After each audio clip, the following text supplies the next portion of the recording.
Hello everyone, kain tayo. So ayan, magla-lunch na po tayo. Ang ating ulam po is pancit canton lang. At saka mayroon akong dalawang egg. Ayan. Dalawang itlog. Ayan po. So yan pong ulam ko mga kaibigan. Pancit canton tsaka dalawang itlog. So shout out dyan sa mga mayayaman na hindi kumakain ng pancit canton kasi alam ko naman pag pancit canton inaayawan nila dahil pang-ulam lang to sa mga mahihirap, tsaka mahihirap lang talaga ang kumakain ng pancit canton kagaya ko. Ayan po mga ka-messenger, shout out sa mga mayayaman na hindi kumakain ng pancit canton. Shout out din sa mga mayayaman na minamaliit ang pancit canton. Yan. So, itong pancit canton mga ka-messenger, malaking halaga na po ito sa mga mahihirap na kagaya ko. Masaya na po kami na makakain kami nito or makaulam kami nito ng pancit canton. Dahil ito lang po ang pantawid gutom namin, ang pancit canton. Inaasahan ho namin to dahil ito ay nagbigay ng kabusugan sa tiyan ng mga mahihirap.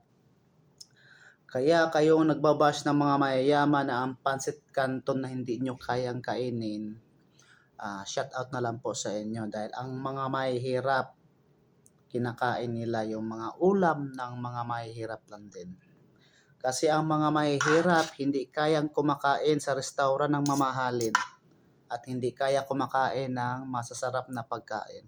Dahil ultimong 20 pesos, malaking halaga na sa kanila yan. Malaking halaga na sa aming mga mahihirap. Kaya kayo mga mayayaman na kumakain dyan sa mahaling restaurant, ultimong katiting na lang hindi pa maubos-ubos.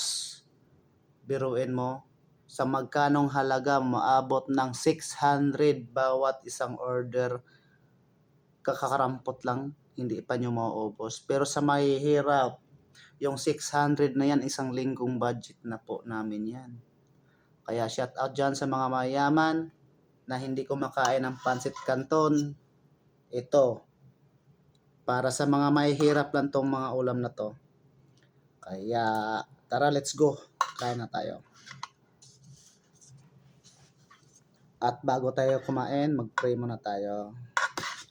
Panginoong Diyos, maraming salamat sa blessing at sa pagkain sa binigay mo sa araw na ito. Maraming salamat sa gabay at sa inyong tulong na pinagkaubayan sa amin. Sana Panginoon habang buhay niyo kaming gabayan at tulungan at ibuhos niyo sa aming mga puso ang grasya na aming hinihiling. Maraming salamat Panginoon. Ibalik po ang pandalangin sa aming Panginoon Jesus. Maraming salamat. Amen. Thank you. Tayo.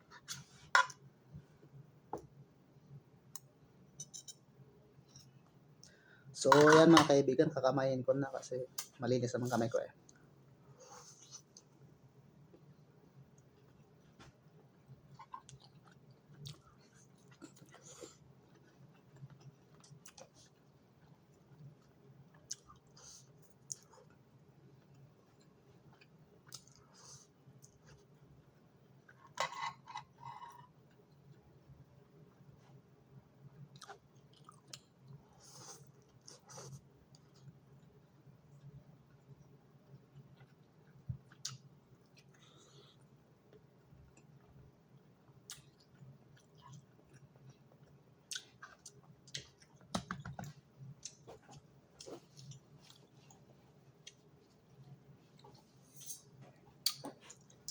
Nabulunan ako.